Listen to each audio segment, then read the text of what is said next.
ప్రజల్ని అలర్ట్ చేయడంలో ఫెయిల్ అయిపోయింది, ప్రజల్ని కాపాడడంలో ఫెయిల్ అయిపోయింది.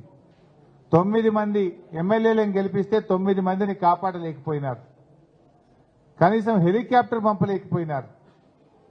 ఈ ముఖ్యమంత్రికి వ్యంగ్యం ఎక్కువ, పంతనం తక్కువ. ఎక్కడ చూడు వ్యంగ్యమే ఆయనకు.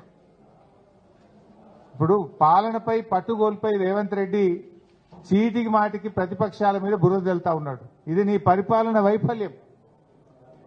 వాతావరణ శాఖ హెచ్చరించినా నువ్వు మేల్కొనలేదు.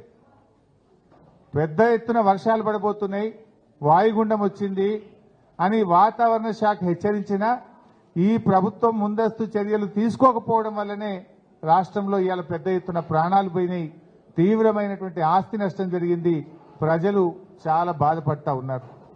ఖమ్మంకు వెళ్లిన మాజీ సాగునీటి పారుదల శాఖ మంత్రి హరీష్ రావు గారు, మిమ్మల్ని సూటిగా నేను అడుగుతున్నా, మీ మాజీ మంత్రి పువ్వాడ అజయ్ ఆక్రమించుకున్న కాల్వల్ని తొలగించడానికి మీరు ఖమ్మంలో డిమాండ్ చేయగలరా? నేను మీ దగ్గరికి అధికారులను పంపిస్తాను. ఎందుకంటే మీరు గతంలో చెరువులకు సంబంధించిన minor irrigation and major irrigation మినిస్టర్గా మీరు పనిచేసిండ్రు. రాష్ట్రం పట్ల పూర్తిగా సంపూర్ణమైన అవగాహన ఉందని మీరు పదే పదే మాట్లాడుతుంటారు హరీష్ రావు గారు. పువ్వాడ అజయ్ ఆక్రమించుకున్న కాలువలను తొలగించడానికి మీరు చిత్తశుద్ధితోని మీరు సహకరిస్తారా?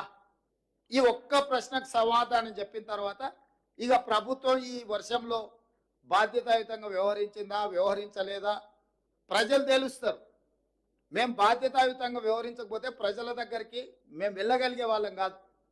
ప్రతి క్షణం మా మంత్రులు కార్యాచరణ స్థానికంగా ఉన్నారు. స్టేట్ అంతా సమన్వయం చేసుకొని అధికారులకు ఆదేశాలు ఇచ్చి ఒక స్పష్టమైన నిర్దిష్టమైన కార్యాచరణతో నేను బయలుదేరి 2 రోజుల నుంచి ప్రజలలో తిరుగుతున్నా. ఇది మా ప్రభుత్వం యొక్క చిత్తశుద్ధి.